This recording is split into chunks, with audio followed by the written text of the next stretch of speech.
오늘 우리 주시는 하나님의 말씀은 예레미야애가 4장 11절부터 22절까지의 말씀입니다.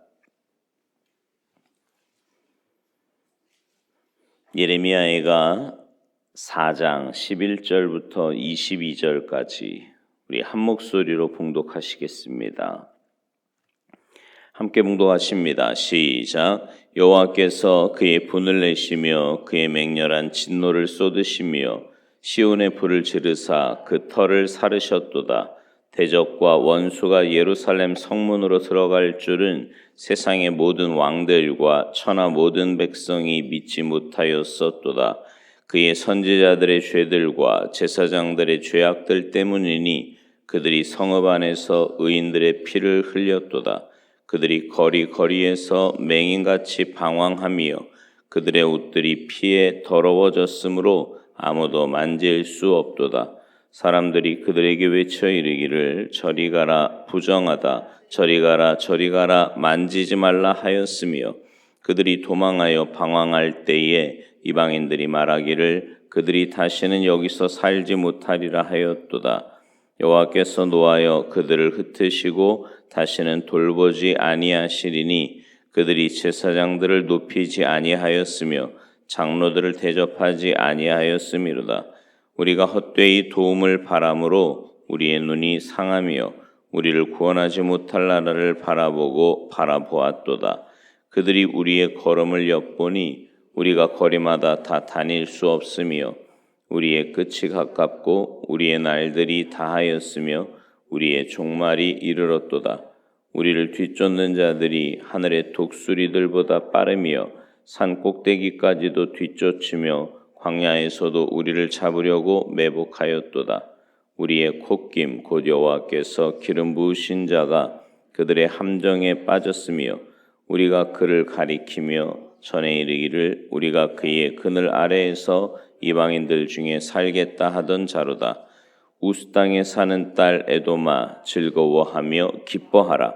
잔이 내게도 이를지니 내가 취하여 벌거벗으리라. 딸 시온아 내 죄악의 형벌이 다하였으니 주께서 다시는 너로 사로잡혀가지 아니하게 하시리로다. 딸 에돔아 주께서 내 죄악을 벌하시며 내 허물을 드러내시리로다. 아멘. 할렐루야. 어제와 오늘 우리는 예레미야애가 4장을 묵상하고 있는데요. 이 4장은 특별히 예루살렘 멸망의 참상을 숨김없이 그대로 보여주고 있습니다. 차마 눈뜨고 볼 수 없는 처참한 장면들을 보게 됩니다. 상상도 못했던 일들이 벌어지고 있는 거지요. 여러분 어떻게 해서 예루살렘이 멸망하게 되었습니까? 6절 하반절을 보세요. 딸 내 백성의 죄가 소돔의 죄악보다 무겁도다. 예루살렘의 죄악, 하나님을 섬기는 이스라엘 백성이 소돔의 죄악보다 더했다 이렇게 기록하고 있어요. 백성들의 죄 때문에 하나님이 심판의 손을 들으셨던 거지요. 오늘 우리가 읽은 본문에 예루살렘이 멸망할 수밖에 없었던 두 가지 이유를 지적하고 있는데요. 하나는 영적 지도자들의 죄악이 예루살렘의 멸망을 가져왔다는 겁니다. 13절 말씀 보세요. 13절에 보면 그의 선지자들의 죄들과 제사장들의 죄악들 때문이니 그들이 성읍 안에서 의인들의 피를 흘렸도다. 주님을 섬기는 거룩한 하나님의 종들이 범죄하기 시작을 했습니다. 선지자들과 제사장들이 죄를 범했다 그래요. 여러분 선지자의 역할이 뭐예요? 하나님의 말씀을 올바로 전하는 겁니다. 그리고 백성들이 범한 죄악에 대해서 지적해주고 명확하게 드러내 주어야 했음에도 선지자들이 그 역할을 다 하지 못했다는 거지요. 예레미야애가 2장 14절에 보면 올바로 백성들의 죄악을 깨우쳐 주어야 할 영적 지도자들이 주의 말씀을 전하지 못하고 헛된 예언을 했다 이렇게 말씀합니다. 거짓된 평안의 메시지만 전했던 거지요. 가슴을 찢어야 했음에도 불구하고 하나님의 말씀을 올바로 변별하지 못해서 죄악을 범하고 말았습니다. 또 제사장들이 죄악을 범했는데요. 무고한 피를 흘렸어요. 그리고 불의한 뇌물에 눈이 어두워져서 하나님 앞에 거룩함을 상실하기 시작했습니다. 제사장은 거룩하신 하나님 앞에 백성들의 죄악을 담당해서 스스로 겸비하며 하나님의 얼굴을 구하는 사람들입니다. 근데 오히려 범죄하기 시작하고 눈이 어두워지며 거룩함을 잃어버리게 되었어요. 타락하기 시작한 거죠. 미국에 오는 목사님이요, TV 설교 사역을 통해서 100만 명, 그러니까 꽤 많은 사람들에게 복음을 전했다고 합니다. 근데 어느 날 이분이 스캔들에 넘어지고 말았어요. 여자 문제로. 근데 그 소식을 들은 그보다 훨씬 더 많은 사람들이 예수 믿는 것에 대해서 회의적인 반응을 보였다는 겁니다. 그러니까 얼마나 무서운 일이에요. 영적 지도자 한 명의 역할이 이렇게 큰 것이고 그 영향력이 엄청나다라는 거지요. 지금 목사님들 얘기하는 거구나라고 생각하시면 안 되는 게, 우리 모두는 다 영적인 지도자라고 예전에 제가 금요 기도회 때 한번 설교를 한 적이 있어요. 가정에서 이미 여러분은 영적인 지도자이고요. 교회에서 또 여러분이 속한 직장과 사회에서 여러분은 지도자예요. 영적인 지도자입니다. 여러분 한 분이 어떻게 사느냐에 따라서 그 영향이 굉장히 많은 사람들에게 미치게 되어 있습니다. 그의 선지자들의 죄들과 제사장들의 죄악들 때문이니 그 죄악으로 인해서 멸망이 왔다는 거예요. 여러분, 하나님께서 이토록 영적 지도자들을 중요하게 생각하신다면 시대가 어둡고 죄악 가운데 있을 때 한 명의 영적인 지도자가 바로 서면 그 백성을 살리게 되는 것이고, 그 한 명의 지도자가 하나님 앞에 바로 서 있다면 그 공동체에는 소망이 있는 겁니다.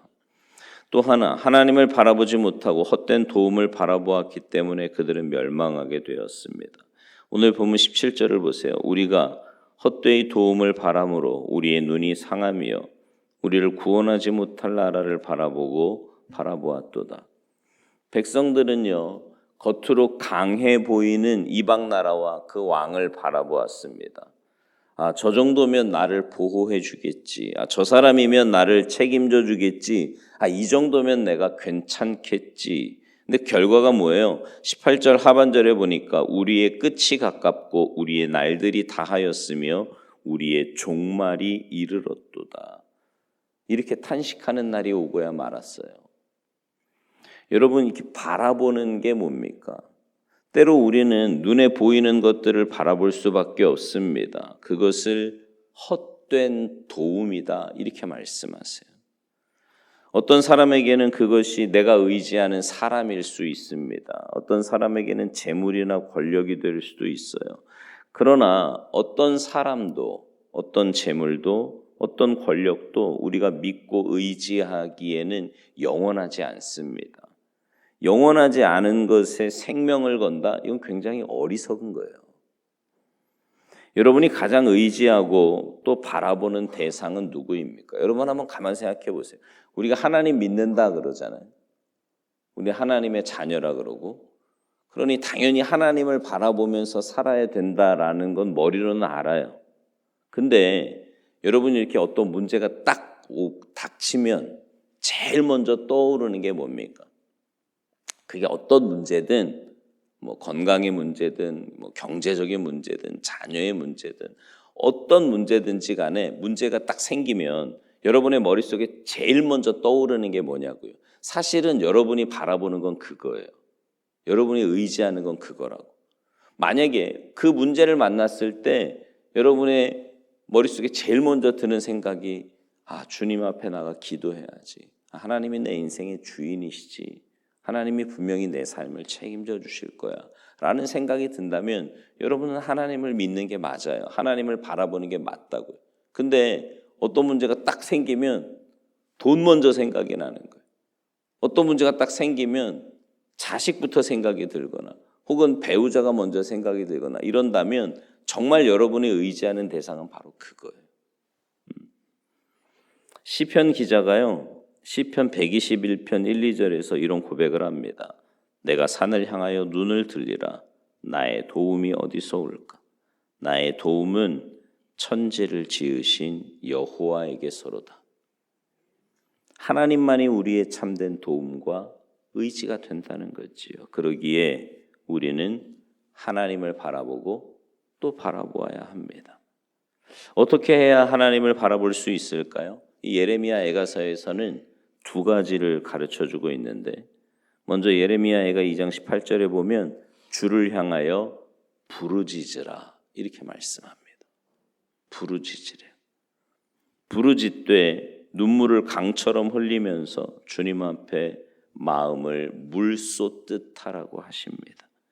여러분, 우리가 어떻게 주님을 바라볼 수 있어요? 주님 앞에 부르짖는 거예요.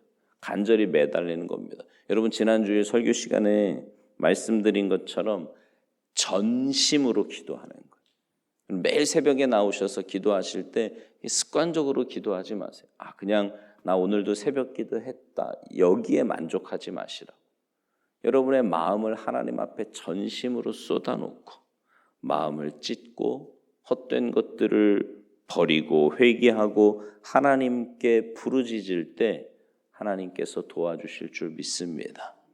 또 하나, 예레미야가 3장 26절에 보면 사람이 여호와의 구원을 바라고 잠잠히 기다림이 좋도다 이렇게 말씀해요. 여러분, 여호와의 구원을 바라보면서 잠잠히 기다리라는 겁니다.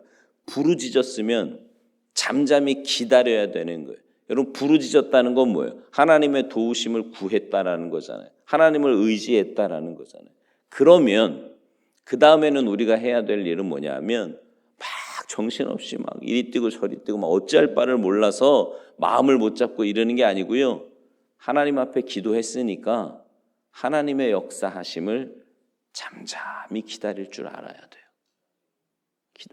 우리가 참 못하는 게 부르짖는 것까지는 하거든요. 부르짖는 것까지는 하는데 그 다음을 못하는 분들이 너무 많아. 못 기다려. 그냥 빨리 뭔가 돼야 돼. 특히 저처럼 성격이 급한 사람은요, 막 당장 눈앞에 뭔가 막 일어나야 될 것 같지. 아니요, 때로는 잠잠히 하나님의 역사하심을 기다리는 거예요. 기도하고 내가 생각하는 때에 응답이 없어도 기다릴 줄 알아야 합니다. 여러분, 하나님이 역사하시도록 기다리시기 바라요. 잠잠히 기다리다 보면 참 제가 목회하고 또 신앙생활하면서 제 경험상 참 재밌는 건 뭐냐면 기도하고 난 다음에 기다리는 것은 어느 순간인가 내 머릿속에서 잊어버려져요. 너무 큰 문제라고 생각을 했는데도. 근데 신기한 건 그렇게 내 머릿속에서 잊혀져 가는 순간 이미 그 문제는 해결되고 있더라고요. 하나님의 역사하시는 거예요. 하나님의 역사하시는. 주님만 바라보고 잠잠히 기다릴 때 우리 가운데 오늘 본문 22절에 있는 말씀처럼 주께서 다시는 너로 사로잡혀 가지 아니하게 하시리로다. 회복의 은혜를 주실 줄 믿습니다. 사랑하는 성도 여러분, 우리 주님만 바라보며 삽시다. 지도자, 여러분은 지도자라고. 지도자가 된 우리가 삶의 자리에서 하나님 보시기에 선한 삶을 살아야 돼요. 그래서 하나님의 회복하심과 역사하심 속에 믿음으로 하루하루 승리하며 살아가는 여러분 모두가 되시기를 주님의 이름으로 축원합니다. 기도하시겠습니다. 하나님 감사합니다. 우리를 영적인 지도자로 삼아주시고 삶의 구석구석에서 하나님이 요구하시는 또 하나님이 기뻐하시는 믿음의 삶을 살아야 하는데 하나님, 우리가 눈에 보이는 세상의 허탄한 것을 바라보며 또 그것을 의지하며 살고 있는 것은 아닌지 우리의 삶을 뒤돌아봅니다. 하나님, 우리가 바라보아야 할 분은 오직 하나님 한 분이시고 우리가 의지할 분도 오직 하나님 한 분이신데 그분 앞에 나와 간절히 부르짖어 기도하는 우리가 되게 하시고 또 주님 앞에 기도했으면 이제 주님의 역사하심과 인도하심을 잠잠히 기다리는 우리가 되게 하셔서 지금도 살아 역사하시는 하나님의 그 놀라운 은혜와 역사하심이 우리의 삶 가운데 나타남을 날마다 우리의 삶으로 증거하며 살아갈 수 있도록 은혜 내리어 주시옵소서. 오늘 한날의 삶이 주님 바라보며 주님과 동행하는 복된 삶이 되기를 간절히 바라옵고나오며 예수님의 이름으로 축복하며 기도하옵나이다. 아멘.